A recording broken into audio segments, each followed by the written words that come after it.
Well, it's Wednesday, after Sunday's ceremony, shit ceremony, number 100. But Maestro just walked back to my bed with me and sang an Icaro into my drink. Yeah, I think he knew. I think he obviously, what a shaman knows, who knows. But I think he knows what I've been feeling. I think.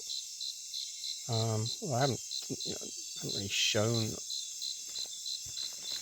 particularly, But I suppose anyway, I don't know whether you can feel it or not. But my moods haven't changed since that ceremony. I just got the whole feeling of just wanting to leave. I don't want to do this anymore. I'm not up to it. I can't get through it. And I've just lost interest in it completely, all of this stuff. And I'm just sick to death of the whole thing. So, I told him that since that ceremony, my thoughts have just been so low.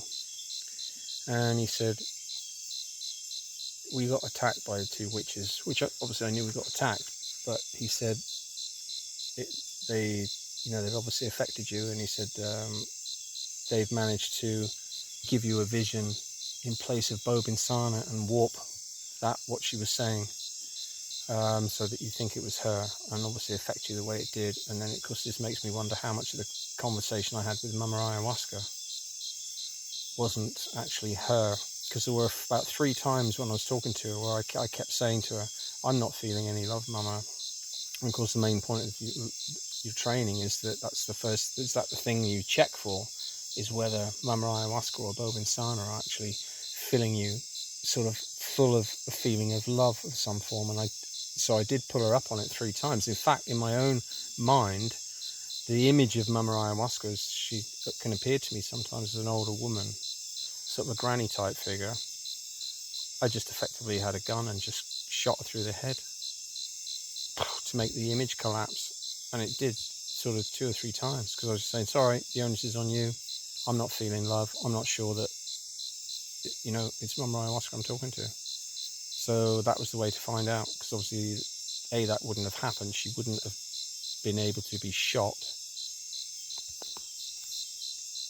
in that sense and have that image destroyed by me. It shouldn't have happened like that. But of course, I didn't really twig at the time with the stomach ache and everything else that I was going through. And so Maestro said, well, they've put a hechizo on you to make you feel like this. He said, so tomorrow he's going to come and clean the whole bed area as well, because obviously I'm open. If I've got this hex, it's going to be affecting me in my sleep or whatever as well, and continue just getting it progressively worse. So that's what's been going on. But it still makes you just, I can't help being logical about it. And I've had these thoughts many times where I just wish all this shit didn't exist and it wasn't real, but it is. And of course, I'm so deep in that it hits you worse, because you're even more of a target for witches. But then everyone's a freaking target for it, because if the world wouldn't be in the state it's in if there wasn't so much black magic that negatively affects everybody in every way. And that's why the world's so fucked, because we're just at a point where the West particularly is absolutely riddled with it. And there's no escaping that, because everyone's behavior is completely and utterly compromised. Like you see in the West, those narcissism videos of all the women, the state it's got to, with everyone just being basically a narcissist, wanting, and totally selfish, wanting everything for themselves. It's a horrible fucking place to be. But, I had the idea today of going to China. I just thought, fuck this, I need to get my back. I'd rather just go and meditate than just living in the jungle. And it hasn't actually been that bad. The flies are a pain in the arse and they buzz in your ears, but they've not been that bad. They were worse last time, probably, because there was much more rain. The weather's been pretty good, so there's not been hardly so many mosquitoes at all, hardly any really. So the mozzies haven't been a problem. You get a few bites, obviously, but it's been my complete lack of enthusiasm, because since that ceremony, which was horrible. And so obviously those 2 witches that attacked us obviously were quite, he said they weren't too strong and he destroyed them, but once they put the hex on the individual, then that's going to play out.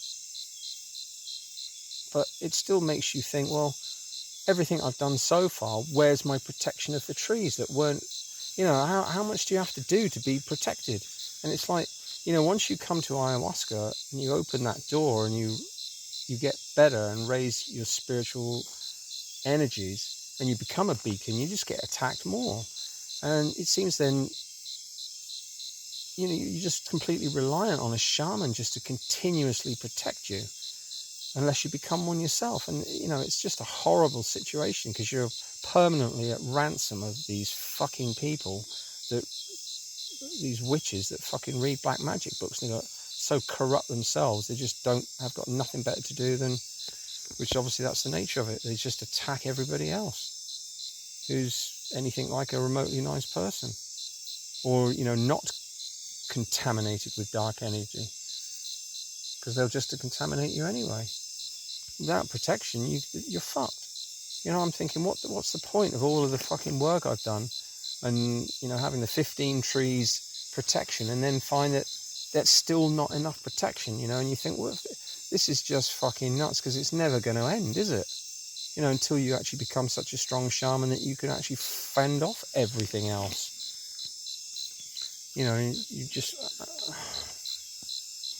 it's just a shit space to be in terms of humanity.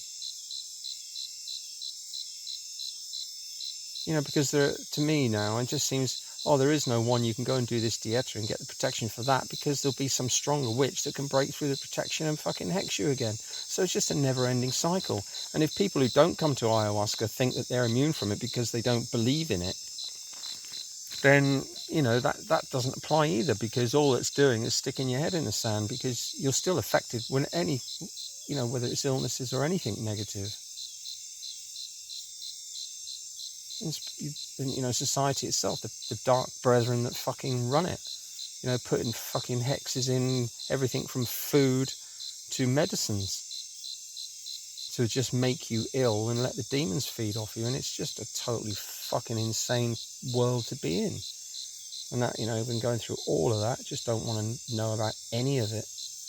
And the more I fucking, I've learned at this level about the spirit world itself, even supposedly on the good side, that's just as bonkers. You got tree spirits that are egotistical and got similar characteristics as humans do. You think, I don't want any part of any of this. You just gotta hope that when you fucking die, that your spirit can just fuck off on its own and just leave all the different dimensions of spirituality to their own fucking business. The way I feel. That's the way I feel in my personal life, because obviously being older, I just want to be away. I just want fucking peace and quiet from work. I just want fucking peace. Just don't want any fucking hassle at all. But that's just not going to happen. Just think, Christ, fucking 61 this month. Can't wait to be fucking dead. Just hopefully it'll be a better place.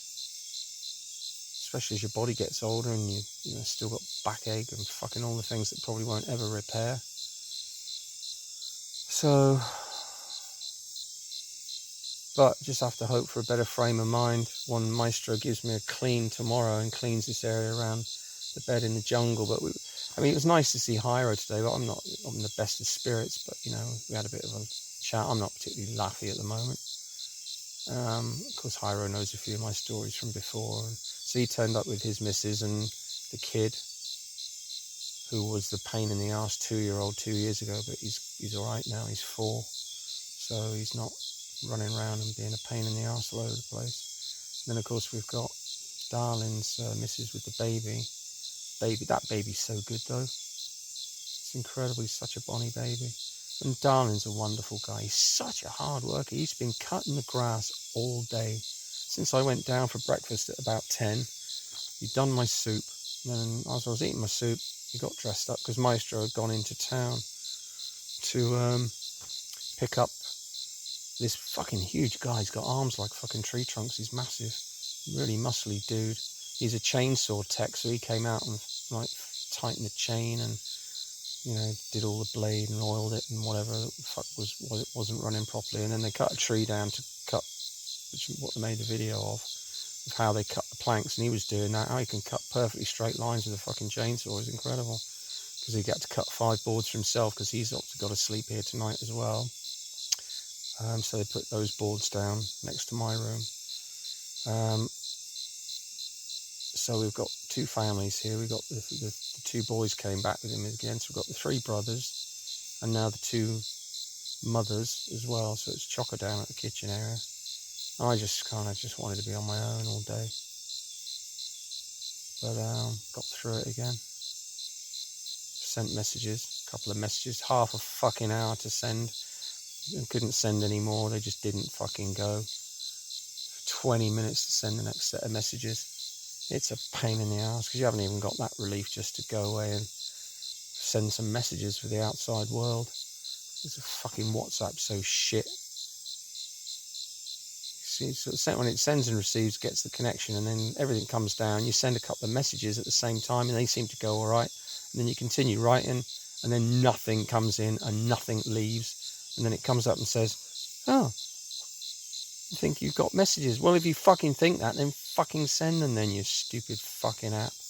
And it's, bouncing up to 3 bars at sometimes. It's like, why the fuck can't you stay at that level and just get the fucking messages sent?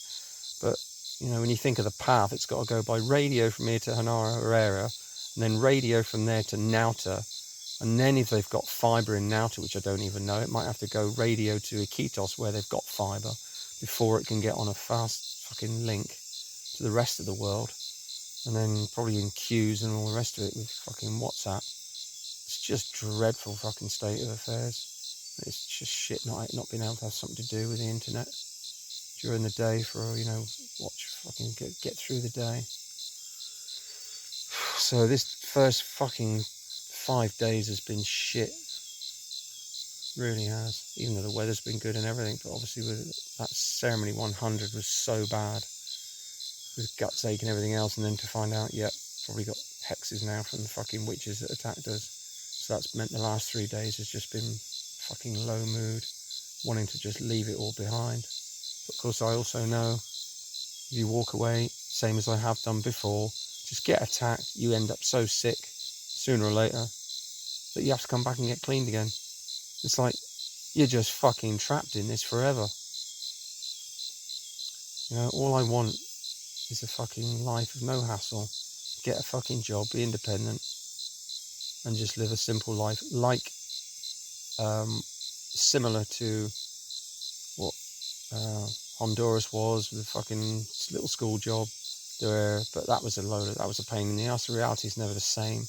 The town wasn't that great. Food was expensive. Spent more money per day on fucking basic food than you did on getting the $15 a day you earn. So it's just the way the world is now. You just got to accept it. Everything's just so fucked.